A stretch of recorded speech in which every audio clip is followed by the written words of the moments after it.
ಜ್ಞಾನಪೀಠ ಪ್ರಶಸ್ತಿ ವಿಜೇತರು. ಡಾಕ್ಟರ್ ಕುವೆಂಪು. ಇವರ ಪೂರ್ಣ ಹೆಸರು ಕುಪ್ಪಳ್ಳಿ ವೆಂಕಟಪ್ಪ ಪುಟ್ಟಪ್ಪ. ಇವರ ಜನನ 29/12/1904. ಇವರ ಕಾವ್ಯನಾಮ ಕುವೆಂಪು. ಇವರಿಗೆ ದೊರೆತ ಪ್ರಶಸ್ತಿ ರಾಷ್ಟ್ರ ಕವಿ, ಕೇಂದ್ರ ಸಾಹಿತ್ಯ ಅಕಾಡೆಮಿ ಹಾಗೂ ಜ್ಞಾನಪೀಠ ಪ್ರಶಸ್ತಿ ಇತ್ಯಾದಿ ಪ್ರಶಸ್ತಿಗಳು ದೊರೆತಿವೆ.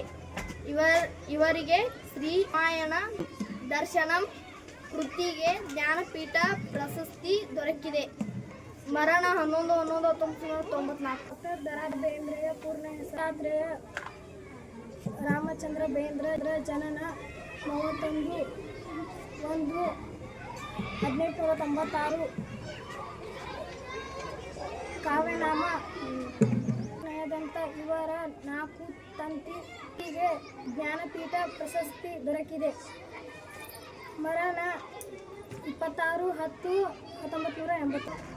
ಡಾಕ್ಟರ್ ಶಿವರಾಮ್ ಕಾರಂತ. ಜನನ 10/10/1902.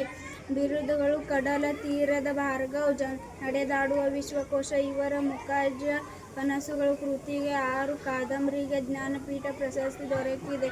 ಆಡು ಮಟ್ಟದ ಸೊಪ್ಪಿಲ್ಲ. ಹಾಗೆಯೇ ಕಾರಂತರು ಬರೆಯದ ಸಾಹಿತ್ಯ ಪ್ರಕಾರವಿಲ್ಲ ಎಂಬ ಮಾತಿದೆ.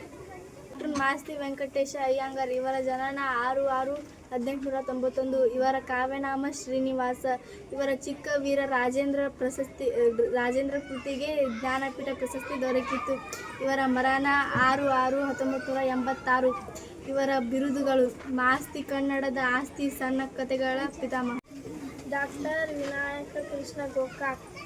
ಇವರ ಜನನ 8/9/1909. ಇವರು ಭಾರತ ಸಿಂಧು ರಶ್ಮಿ ಎಂದು ಕೃತಿಗೆ ಜ್ಞಾನಪೀಠ ಪ್ರಶಸ್ತಿ ದೊರಕಿದೆ. ಇವರ ಬಿರುದು ನವ್ಯ ಸಾಹಿತ್ಯದ ಹರಿಕಾರ. ಮರಣ 28/4/1992. ಸಮರಸ್ಯೆ ಜೀವನ ಎಂದು ಸಮನ್ವಯ ಕವಿ. ಇವರ ಆನಂದ್ ಮೂರ್ತಿ. ಇವರ ಪೂರ್ಣ ಹೆಸರು ಉಡುಪಿ ರಾಜ್ ಗೋಪಾಲಾಚಾರ್ಯ ಆನಂದ್ ಮೂರ್ತಿ. ಜನನ 21/12/1932.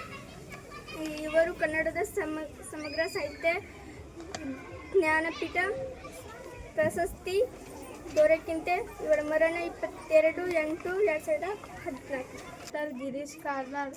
ಅವರ ಪೂರ್ಣ ಹೆಸರು ಗಿರೀಶ್ ರಘುನಾಥ್ ಕಾರ್ನಾಡ್. ಅವರ ಜನನ ದಿನ 19/5/1938.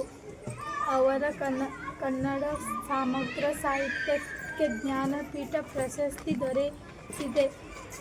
ಅವರ ಮರಣ ದಿನ 10/6/2019. ಡಾಕ್ಟರ್ ಚಂದ್ರಶೇಖರ್ ಕಂಬಾರ್. ಇವರ ಪೂರ್ಣ ಹೆಸರು ಚಂದ್ರಶೇಖರ್ ಬಸವಣ್ಣಪ್ಪ ಕಂಬಾರ್. ಇವರ ಜನನ 2/1/1937. ಇವರಿಗೆ ಕನ್ನಡ ಸಮಗ್ರ ಸಾಹಿತ್ಯ ಕೃತಿಗೆ ಜ್ಞಾನಪೀಠ ಪ್ರಶಸ್ತಿ ದೊರಕಿದೆ.